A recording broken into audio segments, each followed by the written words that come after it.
we see the entire gang of thugs surrounding the beta bullies. The bullies are trying their best to fight back, but they're hopelessly outnumbered.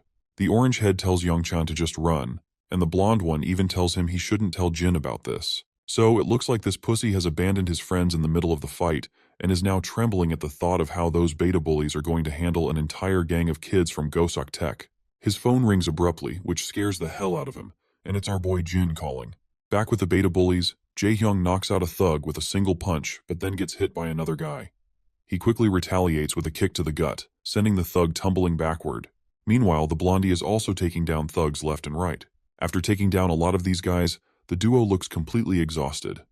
However, the number of thugs they're facing is overwhelming. One thug stands behind his lackeys and mocks our duo, saying their effort wasn't half bad, and that he finally sees some truth to the reports of his boys getting beaten. Apparently this man is infamous Inchin Gu, and he is the top dog of Gosok Tech, and even our beta bullies had never thought in their imaginations that they would have to go against the infamous Inchin Gu and his goons one day. Jae-hyung throws a jab of his own, telling Inchin Gu to stop yapping and face them.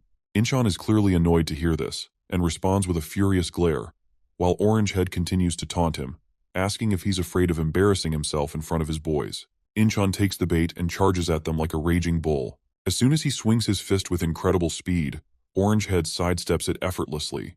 He then balls up his own fist and delivers a devastating blow, but Inchan quickly blocks it. Orange Head then swings again, which only frustrates Inchan further. Inchan Gu swings back at Jae-hyung, but he delivers a crushing whack to the thug's face. It looks like Jae-hyung is too exhausted to land a solid hit anymore. Just then, he finds himself in shock as Inchan Gu grabs his leg mid-air, grinning ear to ear while taunting him that he's as good as dead now.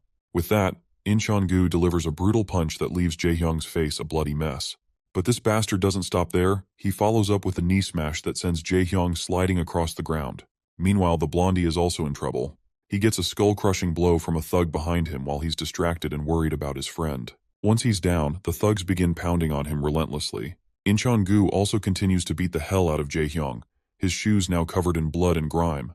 But he shows no mercy, crushing Orange Head's skull with vicious intent. Suddenly, another lackey arrives from behind and informs Inchan that Tai-su wants these guys brought to him. The other lackey then asks what they should do about the one who got away. Inchan instructs him to tell everyone to gather at the club and start chasing that third guy.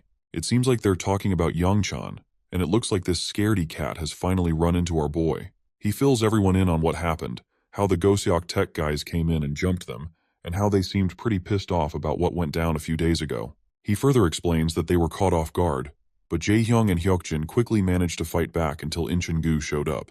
Jin has no clue who Inchin Gu is, so the scaredy cat explains that Taisuki rules Gosok Tech, and Inchin Gu is his right-hand man. They're notorious enough to have been recruited by the gangsters even before they graduated. He explains that there were 20 of them waiting to ambush them, and Jae-hyung and Hyukjin told him to run away. 2 of them faced off against all 20 and made him promise not to tell anyone. The scaredy cat admits it's all his fault because Jae-hyung helped him when the Gosok guys tried to mess with him. Jin finally asks where he last saw Jae-hyung and Hyukjin. The scaredy cat quickly explains that he left them in an alley by the subway station, which is also the usual route to the game room. Jin begins to walk forward quietly without saying a word. Youngchan tries to ask where he's going to look for them, and this scaredy cat still looks afraid, convinced that even Jin couldn't handle 20 guys on his own. The Gosok guys are known for being tough, as most of them go straight into gangs. But then the scaredy cat's mind flashes back to all the pleasant times he spent with his friends. With those happy moments in mind, he steals his resolve, shakes off his worries, and confidently joins Jin in the cause. They both begin to walk away, while Yona is left unsure of what to do. Seokju, on the other hand, stands quietly. But then, the bodyguard asks him if he's not joining his friends. Seokju is startled to hear this, and the bodyguard repeats his question once more, asking if he's not going with them since they are his classmates. The bodyguard then flashes a grin and tells Seokju to snap out of it.